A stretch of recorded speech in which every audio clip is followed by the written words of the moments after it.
Hello guys, good morning guys. Dito tayo guys sa Garcia Hernandez guys.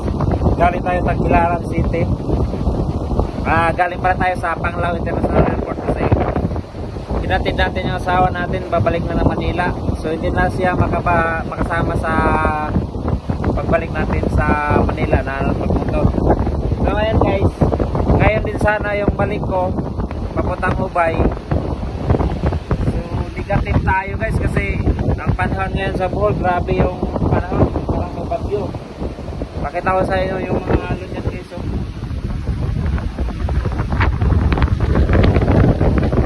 Lalaking alon yan guys.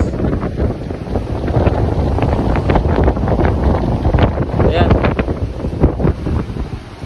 Ayan yung sitwasyon ngayon sa Bohol.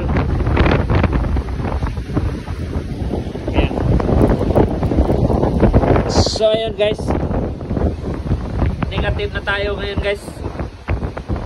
Hindi na tayo makatawid ng Leyte guys, from Ubay to Leyte. So bukas na lang tayo